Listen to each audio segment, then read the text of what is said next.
Good afternoon, everyone. Welcome to the 6th Huddle for flood impacted districts. As always, we want to start with just welcoming you and expressing our appreciation for all the work that you're doing to get your communities back on your feet. We also have Lieutenant Governor Jacqueline Coleman with us. She's visiting Breathitt County today and looks to be in Superintendent Watt's conference room. Lieutenant Governor, is there anything that you'd like to say just welcoming the group? Yes, hello everybody. I am here in Breathitt County. I just got to talk to several students and teachers and school employees about how they were personally impacted. And of course, those stories help us to put together a big picture of where we are at this moment. I've also talked to Philip about the issues that you are anticipating with attendance and property tax and value and people potentially leaving areas that were flooded. So all of that is front of mind, but it does help to hear. So I'm hopeful to get to each of your schools either again or for the first time here soon. So thank you all so much for allowing me to join. Thank you, Lieutenant Governor. And we also wanted to highlight the recent article that you had in Kentucky Teachers about it's time to help the helpers. If you want to talk about that for a second. Yes, so I told you all last time we spoke that I was going to write an op-ed about how every time there is a tragedy, our communities turn to our teachers and our schools, and that happens on a normal day. It's just that people don't know about it. But certainly when it happens in times of tragedy, there is a new attention paid to it. And so I think about the challenges that schools and teachers have had over the last several years with funding, with the attrition of teaching, with the trouble that we've had retaining teachers, and certainly the funding to provide the resources necessary for students. And beyond that, some pretty disrespectful comments that have been made about education in general before our administration. I think it's taken its toll. And so this was my reminder to our communities that when they need us, we're there. I say us because I feel like I'm still a teacher, but when they need their schools and the teachers in them, they answer the call on a normal day that they may not know about, but certainly in times of tragedy, you all do the same. And so I felt like we needed, from West Kentucky with the tornadoes to East Kentucky with the flooding, I wanted to highlight a few stories that I had experienced along the way to make sure that people knew about those things that you and your people think is part, is this person needs help, I'm going to help them, whether it's your job or not. And that's going above and beyond for the families, because you care about those kids. We know that. And I'm asking people to remember that as the new school year starts across the state. Thank you, Dr. Glass. Thank you, Lieutenant Governor. And just on that note that you sounded earlier around some of the disruptions that we're seeing in flood impacted districts with attendance, it's really an effect that we're seeing across the state. It's certainly exacerbated in the areas that have had flooding impacts, that have roads and utilities and housing and all kinds of challenges like that. But I'm also hearing from superintendents across the state lower than usual attendance numbers. So we typically are 95, 96% attendance. I'm hearing lower than that, 90%, much more common, and in some places 70 to 80%. And a lot of that's related to COVID still causing disruptions in communities, students being absent, staff being absent. So this is an ongoing problem, something that as we approach the legislative session, we may need to work with you and the governor's office and the legislature on, are there any ways that we can stabilize this? An idea that's been out there is shifting to average daily membership instead of attendance. So at least temporarily, we may want to consider that, moving off the 18-19 funding year and moving back towards some kind of attendance count, but average daily attendance when we still are dealing with the effects of COVID, now the disruptions related to flooding, may be something that we have to work on. So we look forward to talking more with you and the governor's office and the members of the General Assembly about that possibility. All right, well, let's turn things over to our flood impacted superintendents. Just as a check-in, any things that have happened in your community or updates since the last time we talked last week. So any changes from your communities, and we'll just popcorn around, and any of you that have updates, please come on and share those. Hey, Commissioner, I was just gonna, I was just gonna share this one really quick from Jonathan Jett in Perry County. He just texted me and said he was not able to join this morning because 4,000, all of his students are at the high school this morning because West Virginia Batman is there. So he sent me these pictures and wanted to let everyone know that if you're interested in having him come out to your school and talk about his message, which is turning pain into power, he's available. I think he mentioned this to you a couple weeks back. But just reach out to Jonathan and he'd love to put you in touch. But it looks like it's a beautiful day in Perry County. Thanks, Tony. And it looks like West Virginia Batman has more abs than regular Batman, so that's pretty impressive. So, all right, let's jump around and hear updates from our superintendents. I'll go first if you don't mind. Sure, Philip from Breathitt. I'm just very thankful for all the wonderful, great visitors we've had to our district. People are taking the time from your office, yourself included, to Lieutenant Coleman, to talk to the students, talk to the staff, listen to those stories so you guys can go back and promote what needs to take place in our region. So thank you all from that. We're trying to chug along with school. COVID is starting to impact us a little bit, but we're off to a good start, and it's just wonderful to see smiling faces in our hallway. And I would just like to openly thank everyone from donations to visits. It all creates hope. So thank you guys from Breathitt County. Thank you very much, Philip. We appreciate you and everyone in Breathitt County as well. Other superintendents.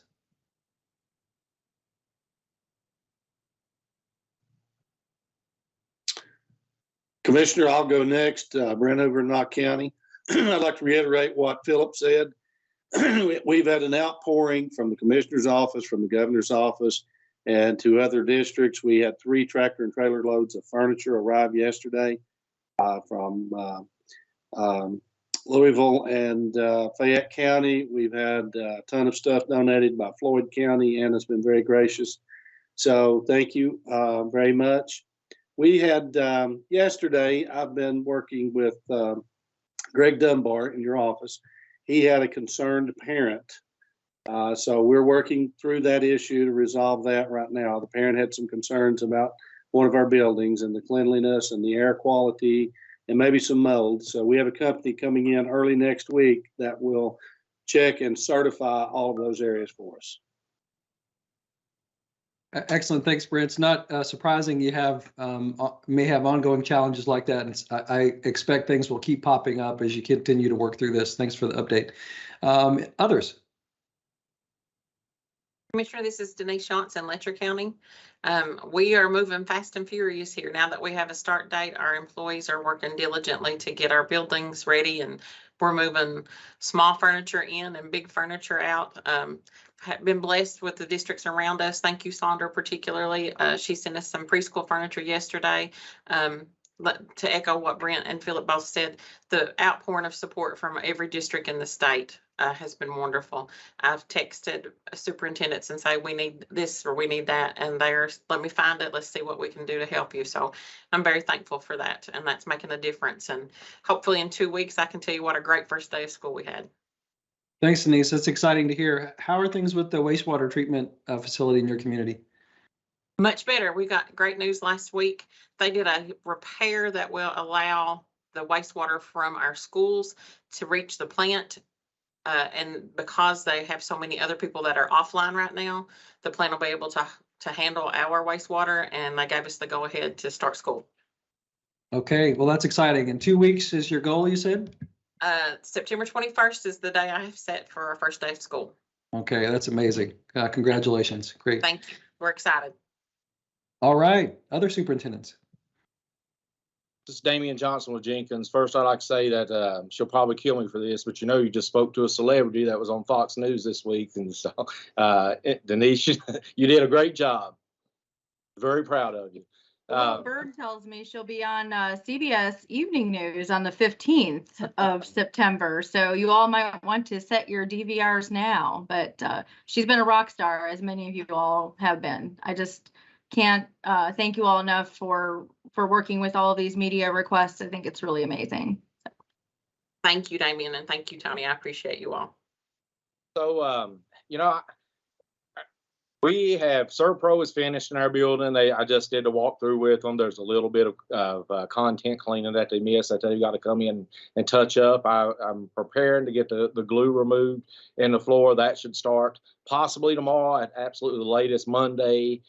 I can't give a definitive start date because I'm at the mercy of when the contractors get finished, but we're pushing forward. We're going to house a preschool in the church that shares the parking lot with that, and all that is underway.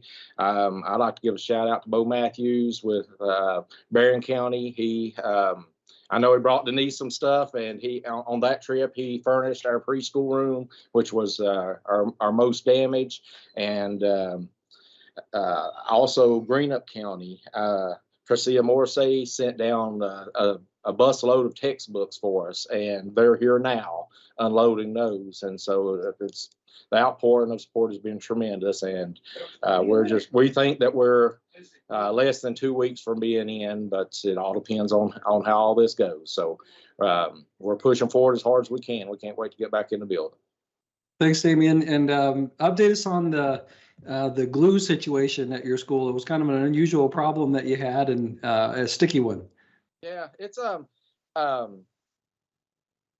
because that glue has a minute amount of asbestos in it. You have to have an abatement company do it. It's not airborne. It's no danger. It's the holdup is the disposal. We can't dispose of it. So we have to have an abatement company come in, and you have to have someone certified to do that. So that threw a little wrench into it. But the entire building is not that way. That building was built in stages, but there is a stage that some of the glue had that in it. So we've got to get that taken care of. But we're moving forward and we're progressing. I'm hoping that by the middle of next week that we're close. Great, thanks, Damien. And I know that we've got Anna and Sandra on. Of course, your districts were less impacted, but you really have been tremendous at the way that you've supported your neighbors. Any updates from Hazard or Floyd County? Commissioner, this is Anna and Floyd. It's our 11th day in, and we've had one of the best starts ever with the challenges, but I just feel like the pandemic separated us in so many ways, and this devastation happened and this flooding event, but it's really pulled our community together and everyone together. But we still have a lot of furniture, surplus furniture to give away. I think we've got 2 buses coming your way, Denise. According to my transportation director, surplus buses, but we do still have a lot of furniture. So I know we've reached out to let KEDC, KVEC, and others know, I mean, even statewide, but we do have that furniture available. Our attendance is down somewhat, but some of it I think is definitely due to COVID, the numbers we're seeing in the area for COVID. But I also wanted, and I will send out to the other superintendents if you don't have, but we had WSAZ had sent out about the Golden Apple Award initially because of our ambush and that happening in June, and then the flooding, of course, in July. But they reached out about nominations for that, and so they came today to award the first Golden Apple Award to one of our deans of students who is also a football coach, and those kids got out and helped muck out homes and all those things. So they started, this is the first award, but they're going to do those monthly. So I will share that with you all, and please nominate people in all of our counties, because we want to see all these fine folks be recognized for the hard work that they do. And so it's a great celebration for us this morning at one of our high schools with them and for the group of students, because we had so many students like you all have that has just stepped up and helped out in their communities. So great, thank you, all Anna, very much. And Sandra, any updates from Hazard? Yes, school's going along really good. I would like to thank you for making everyone aware about the attendance. It is a concern for us. We've had quite a few illnesses, not only COVID, but some other illnesses, strep, flu. So that's kind of been a problem. So I'm glad we're all on the same page with making sure something happens in January with that. But everything's going well. We still have some families, you know, you all came for the visit. I talked to our secretary that wasn't even able to get to her home. And she told me yesterday they're starting to work on her bridge. So she's very excited about that. So progress is being made. We've got actually talked to Mountain Comp Care, a new social emotional group that's going to come in and help some of our students. So everything's moving along great. Our students and staff, community service and mucking out homes, and they're all very excited. We're going to have a contest with each class to see who did the most community service and try to do something special for them. But it's going right along. The best place for our kids is in school. And even though, you know, we may be around 89, 90% attendance, those 90% are getting everything they need. So, or we're trying to make sure they do. So, so I hope everybody's doing well. And Denise, I'll see you tomorrow night at the football game. Thank you. Excellent. Thank you, Sandra. And thanks for also sharing out about the attendance struggles that you have. And I think that just confirms what I'm hearing from a lot of districts. So something that we're going to have to, I think, engage with and work on in the upcoming legislative session. Lenny is on from Dawson Springs. Lenny, I feel like you're the big brother here. Like you've been walked in these shoes before. You know what's about to happen and what's coming. Just as someone that's a few months down the road in terms of a community recovery, is there any wisdom or lessons that you've learned through this experience that you think would be good for these folks that are now just a month or so into their recovery should think about? Thank you, Commissioner. You know, glad to hear some of these stories, folks in Eastern Kentucky. I know this is a challenge beyond belief. Been there, and it's not easy. Just a couple things. You know, Commissioner, our attendance is abysmal here in Western Kentucky.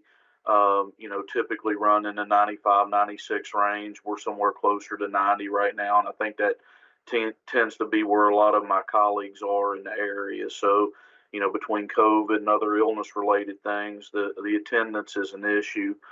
You had talked about membership, moving to membership a little bit, and I'd like to talk a little bit more with you about that, Commissioner, down the road. But just talking about some things going on right now here as we recover. You know, we've got homes going up in spots here and there. Habitat for Humanity is hopefully going to have 10 to 12 homes built here by the end of the year, we're thinking. But one of the main concerns that we have and we're seeing right now is most of the homes that are being rebuilt are not student homes. You know, they're middle-aged folks and things of that nature who've already got kids that are, you know, out of the home and stuff like that. So a lot of the rebuilds we're seeing right now is not really student homes. And we're hopeful and that the student homes will start to be rebuilt here in the coming months, but that's not what we're seeing right now. We do expect that's going to happen, but I don't think that's necessarily what you're going to see out of the gate. You're going to see a lot more middle-aged and older folks that may not necessarily have students. That's what we're seeing. And it's going to take time, you know, for those of you, and I'm sure every one of you have seen the short session legislation that was passed. You know, I'm very appreciative that there's some things out there to help, but I think something you're going to notice pretty quickly is, you know, it talks about, you know, some hold harmless money or some stabilization money for taxes where it pays 100% the first year, but then it drops to 66% the second year and then 33%. It basically drops off very fast. And what you're going to find is essentially what that says is that you anticipate that 33% of your rebuilding is going to be done in year 2, and then 66 going to be done in year 3, and it's going to be nowhere near that. I think a more realistic figure would probably be at minimum going 100%, 80, 60, 40, you know, stepping it down more gradually, because the way that the legislation looks, it's got a very steep cliff there and the rebuild's going to take significantly longer than that, and that's going to impact your funding substantially, as well as your student numbers are going to be impacted. Obviously, most of us are still utilizing the 18-19 figures, but we know that we already had some loss even pre-disaster to that due to COVID and other things. So that, again, there's some stipulation in the legislation that helps there. But again, the cliff, the percentage of drop on that is extremely fast. So those are things you're going to be needing to look down the road at as you start to look at funding for next year and the following year and things of that nature. Obviously, that's something you're going to be looking very closely at. And that's about all I got, Commissioner. But it really is a lengthy process, and there's a lot of things once you get past the initial cleanup and get back in school and you kind of get relieved, then you start to look forward and realize some of the challenges that's out there. Thanks so much, Lenny. We appreciate that wisdom and being able to look a little further ahead. And let's keep working on these problems. There may be some different ways to go at this attendance issue that we could talk about, some different solutions. But I think if we continue on the path that we're on, we're going to have a significant funding impact in school districts that's going to compound all the disruptions that are not just our tornado and flood impacted districts have felt, but all the districts are going to feel that as well. I see that Wayne Sizemore has come on. Wayne, any updates from Jackson Independent? I just, Commissioner, apologize for being late. I'm actually a new superintendent conference I mentioned yesterday. Everything's going well at Jackson Independent. We're on day 15 of classes, and things are running smoothly. So no issues at the present time other than just some attendance issues that we're trying to deal with. But other than that, things are going great. Appreciate you asking. Okay, thanks, Wayne. All right, I think we've touched base with all the superintendents that are on. If I've missed anybody, please pipe up. But let's go ahead and turn things over to Tony for some communication updates. Okay, that sounds good. Commissioner, it looks like Secretary Link also just joined the call, so I didn't know if you wanted to say a few words or Yeah, let's recognize Secretary Jamie Link just said he was going to be popping in. So welcome, Secretary. Thank you, Commissioner, and Tony, thank you, and good morning, everyone. I think it's still morning. Yes, it's still morning. I don't want to take any time. I just wanted to again reiterate that the Education and Labor Cabinet is here to assist the department and all of you in any way we can. I will tell you that one of our primary focuses right now is working with the skilled trades organizations and the Division of Emergency Management to identify and prioritize the needs for recovery and rebuilding and getting qualified and skilled tradespeople into the affected communities to help with the rebuilding effort. Plumbers, electricians, carpenters, heavy equipment operators, we're doing everything we can to match the skilled trades with the needs in the area. So we will continue to work on that, and certainly feel free to contact us through the commissioner and the department with anything that we can do to help you all. So we're thinking, we're thinking of you, and we're here to help in any way we can. So thank you, Commissioner. Thank you, Secretary. Tony, let's go back to you. All right, thank you. I'm going to share my screen.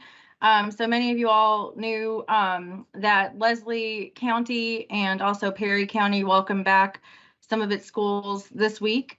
We had one of our staffers go to A.B. Combs and be there for the first day. And so some of these photos that you see on this slide are from that visit. I wanted to call your attention to the bottom left picture, and the name of the teacher is escaping me right now, but what's really phenomenal about this story is she is actually teaching in the same classroom at A.B. Combs that her grandfather taught in. So these are the kinds of really neat stories that are coming up, even with with the perseverance and things that we're pushing as well, but just kind of neat stories within stories is what I call them. So just wanted to let you know that those pictures are back. We're really excited to see that, and continue to send your pictures. We absolutely love to highlight them. On our next slide, I just wanted to remind you about the Jackson County students that build these sheds. ATC students to help neighbors. So we had about 200 students, I think now is our count, that are lending a hand, and the 8x16 sheds can fit on a, on a trailer, and they will be delivered for free by our our teacher. So there's a link to that there when you get your PowerPoint, if you want to check that out and share that. I just wanted to make sure I mentioned that. I also wanted to see if Dr. Hargis was on. She visited Knott County and Breathitt County ATCs yesterday, and these are some photos from her visit.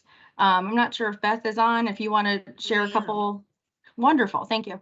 Thank you. And thank you all for allowing me to visit yesterday. Words truly can't express how moving it is to see the communities in action. The family support was absolutely overwhelming. I'm a firm believer that your attitude is your choice. And everyone I encountered yesterday had a very positive attitude. It wasn't, woe is me, why did this happen? It was, this is what we've been dealt and we're going to get through it. So superintendents, I appreciate your leadership and congratulate you on being able to get this far. And I also heard a lot of gratitude for all of the assistance that everyone has received from KDE and the communities. And I would just encourage you again to reach out with anything that you need, and we'll do our best to help. So again, thank you. Thank you, Dr. Hargis. I think that's it for me this week. I see if Valoria Smith from Kentucky Emergency Management, I think she has joined us, and she is next on the agenda. Good morning, everybody. We are at the point to where the majority of schools have applied for their RPAs. There are 3 counties that just came on this past week or so that I will be working with them. So let's talk about what the next step. Basically what happened now is if you already haven't been, please look for an email from your PDMG. Everybody should be getting assigned a PDMG, and the first task that they're going to want from you is to meet with you, to introduce you to your entire FEMA team, and to it's called an exploratory call. That's just to get to know what happened in your particular district. The people from hazard mitigation will be on there. The people from EHP, of course, I will attend, and then you will have your PDMG. That's just going to be the first one. They're going to introduce you to what they call the recovery scoping meeting. I believe that I sent out an email with a few forms on it for you guys to use for that recovery scoping meeting. Let me explain a little bit about what those forms are. In the beginning, the PDMG needs to be able to tell your story. The way they're going to tell your story is by what was damaged. That's why I sent you one for contents, one for inside, and one for outside. I don't need you to list item by item everything. Just like we were talking about the tiny houses. You can say that the tiny house was damaged, the tiny house was destroyed, but I don't need you to list everything in the tiny house. I need an overview of your damages, because the PDMG will write what they call projects and group damages together, but that's what they will do. Okay, so some of you guys have consultants that you're working with ER Assist. If you would please include me on those meetings that you have with your consultant, just so that I know kind of where you are in the process. For those of you that did not hire ER Assist, I am your consultant. So you get to deal with me on almost daily basis, but I will be the person that will be helping you to put together your documentation. I will be the person that will be sitting alongside of you to make sure that everything is done in a timely manner. So I will step in as your consultant, and actually I'm the consultant even for the people that have hired a consultant. I don't know whether you guys realize this, but pretty much Kentucky Emergency Management has hired me to be everybody's consultant. Okay, and then some people have actually hired consultants as well that had massive amounts of damages. But either way, just know you know, that I'm here for you either way. So if that means that once we get to a point to where you do have to start listing things item by item, I was talking to Robin Morley early this morning, and I said, if I need to put on a pair of jeans and some tennis shoes and come and help list items, then I'm coming to help list items. So just know that no job is too big or too small. If you just need me to come down, sit in front of one of your computers, you know, and do summary lists for you because you don't have time to put them together, but you just have time to tell me where in your system, or you can just print me out something to say, here, this is what it is. I don't have time to put this form together. Then I will come down and I will sit in front of your computer and I will put those things together for you. But we are at the beginning of the conversation. The PDMGs are starting to write your story, but please look for those emails and respond to them because they have a finite period of time to schedule those first calls, and then 21 days after that to actually do your recovery scoping meeting. And then after that, you have 60 days to get them all of your damages. Any questions, anybody? That's all for me. Okay, thanks, Valoria. Now I think we've got Robin Kinney on to talk about the EK Safe Disaster Relief Fund. I guess I'll start with good afternoon. So it's technically, I think we've crossed into the afternoon period. I do want to start out with kind of piggybacking on what Valoria said. The Department of Education, as an applicant, we had our exploratory meeting this morning with our assigned representative from FEMA. I will share with you, it was very pain-free. The questions were really, really general. I would encourage you, in addition to having your consultants, if you have consultants kind of participate, I would encourage you to also have your finance officer participate and anyone that you have that might be dealing with insurance on your behalf. They ask a few questions about that, and so it'd be handy to have your team as you walk through this exploratory call to be able to answer some of those questions. But it was a very pain-free conversation, so I just wanted to pass that along to you. If we can go to the slides, please, Tony. I've had a couple of districts already reach out to me and say, you know, last week when you went through all the pots of money that are available, they all started blurring together. And so I thought it might be a good idea if we once again went through the East Kentucky Safe Funds and what are available under House Bill 1 from the special session. Lenny talked a little bit about the assistance of the General Assembly, but I'm going to really focus today on the Eastern Kentucky portions of the bill. So the first pot of money is that $40 million pot that is available and will be managed and administered by the Kentucky Department of Education. So it's solely managed by us here at KDE. There are three kind of broad categories that you can apply for funding out of. That is those wraparound services for students and families. That's mental health supports, tutoring, anything that improves the chances of scholastic success for your students. But also some of those mental health supports that some of your families might need as well are eligible out of this pot of money. We can also assist your districts with additional transportation costs as you are, maybe transporting students from a different or further place than you hadn't in the past. And then there's also an opportunity for us to send money to SFCC, that is the School Facilities Construction Commission, funds for school building repairs related to your disaster. If you do receive any reimbursement from insurance or FEMA, then these amounts are required to be paid back to the fund. These funds are available and have carry forward through 2023, 2024. And so let me encourage you that if you think you know some of the money that you need right now or some of the assistance from this pot, go ahead and send us an application. I'll provide that link to you at the end of this presentation. You can ask more than once. And so this is not one of those that you try to get all your things together and then send it. We are happy to receive submissions multiple times because you don't know what you don't know right now. So next slide, please. The next pot of money is with the military affairs in the Division of Emergency Management. It is $75 million.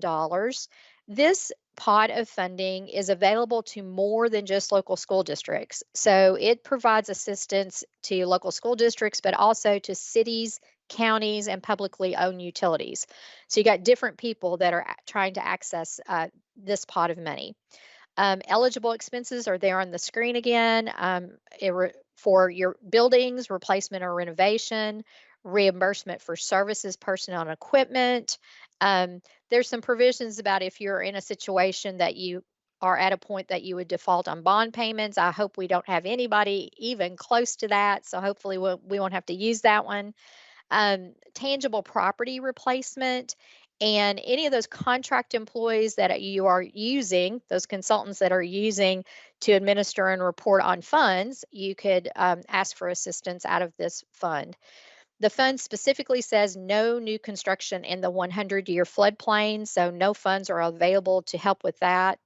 And across all these funds, there is language in the bill that basically says you need to retain documentation of your timely application for any insurance or FEMA proceeds. So these are really anticipated to be sort of, you can't get reimbursed from these other sources. And so this source is available for you. And again, the funds will carry forward.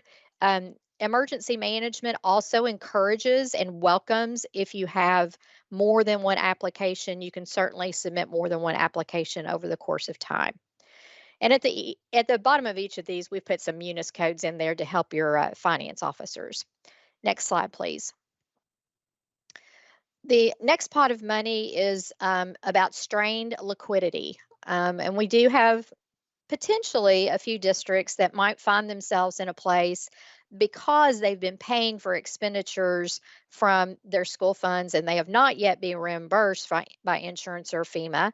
You may run into a situation where you're having a little bit of a cash flow problem. So this pot is specifically for strained fiscal liquidity. It is to help you pay for those operating costs that you would normally have and normally be able to pay for, but for the disaster and expenditures that you're using to pay for disaster needs. This is managed by Military Affairs and the Division of Emergency Management. However, there is language in the bill that allows the Department of Education to work with your districts to help determine if you really have the need because of strained fiscal liquidity. The Division of District Support Services and I are really close to having a disclosure statement for you to look at. It will just be a one page. We're trying to make it very simple for you. If you find yourself in this situation, if you will please contact either myself or Che Ritter, and we will help walk you through this application. Again, it's more of a disclosure form, and then we will work with you to submit that to the Division of Emergency Management. But please reach out to us directly and we'll walk you through that. Next slide, please.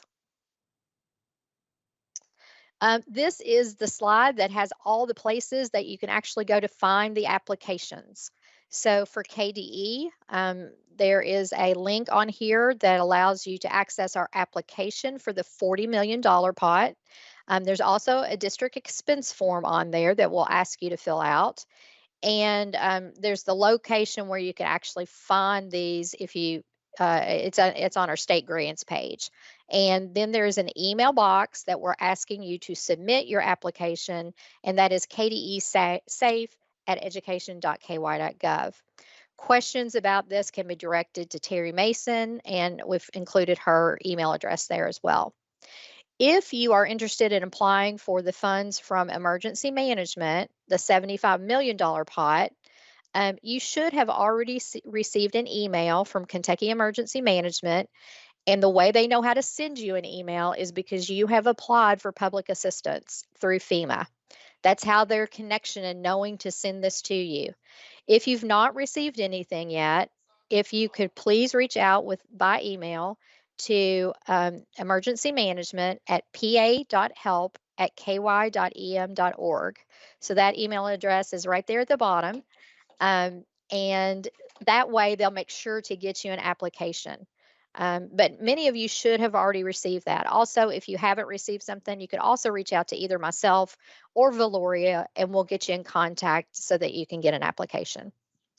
Next slide, please. I think that's all I had. I did want to add Jessie Carlton from the Division of District Support Services was on the call with us last week, and she asked me to pass along to you that guidance on coding your disaster days and your temporary remote instruction days, we hope will be pushed out to your DPPs either tomorrow or early next week.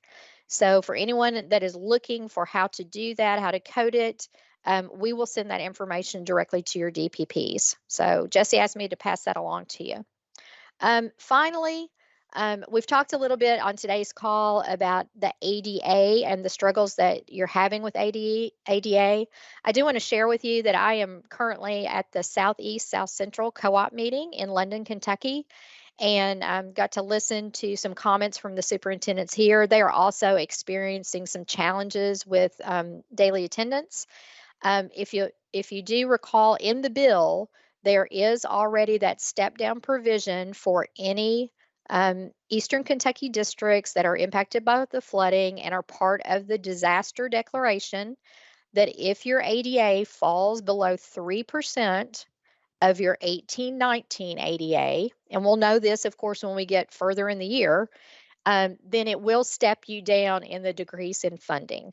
And we heard some comments from Superintendent Whalen about whether that is the appropriate step down, but I do want to make sure that you're aware that that relief is available to you right now. And I'm not going to talk about the other lost revenue pieces that Superintendent Whalen talked about. That is just available to the Western Kentucky districts right now, but I do anticipate that that would certainly be considered as we head back into the next General Assembly session. So that's all I have for today. Happy to take any questions. And of course, please continue to reach out to my office if we can provide any assistance to you. Thanks, Robin.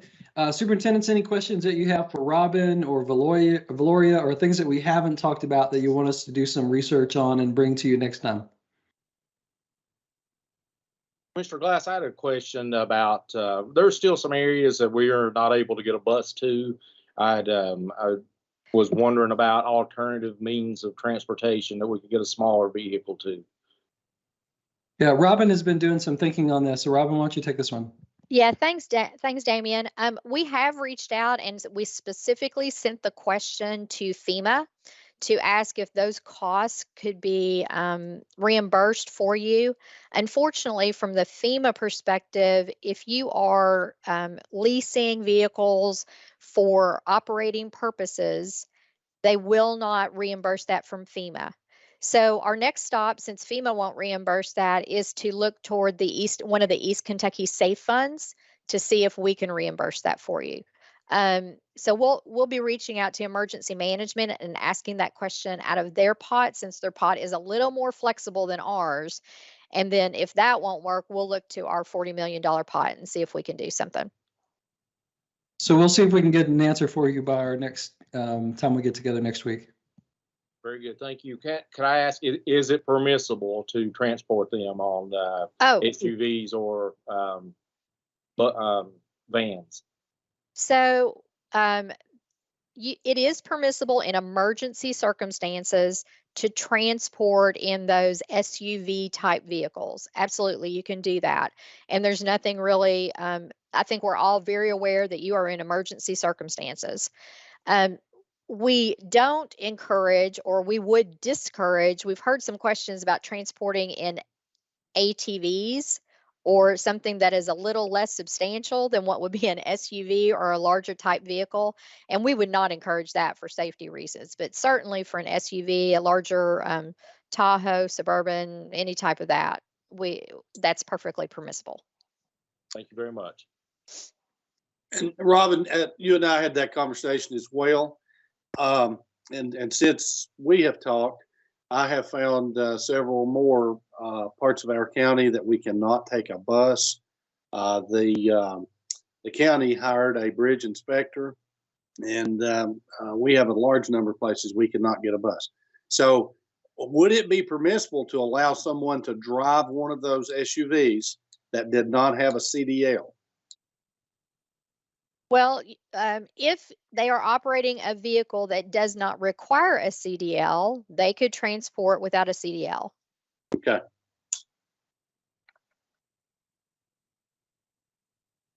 Thank you for the question, Brent and Damian. Any other questions for Robin or Valoria or any of us that you want us to research?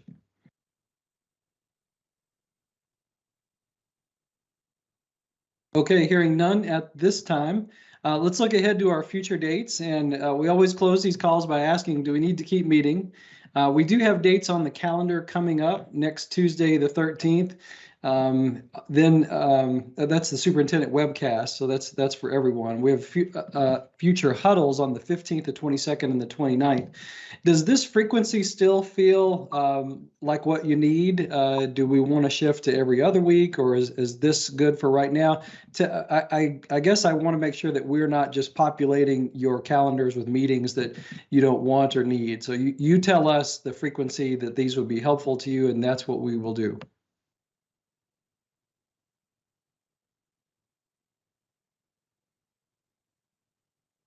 I saw a couple of nods, so I think that means weekly. Okay. Okay. Yeah, does anyone feel differently that we need to shift to something other than weekly right now? We can certainly keep asking. We'll ask the question next week again. How does this feel? What does the frequency of it feel? Lenny, I'm not sure at what point we stopped with the Western Kentucky districts, but it seemed like it was a couple of months. Yes, we went on for a couple months, Commissioner, and I think for us it seemed to be beneficial just because little things kind of popped up here and there, and some of us were dealing with different issues that we felt like that some of our neighbors and colleagues, could benefit from. So I think that would be up to the Eastern Kentucky folks, obviously now, but I think we did it for, I think it was about 8 or 10 weeks. Okay, well, let's continue. Let's meet again next week. We'll revisit this same conversation and see how we're feeling about the frequency, but let's plan on next Thursday. Same in deference to the West Virginia Batman, same bat time, same bat channel. We will see you then. Bye-bye.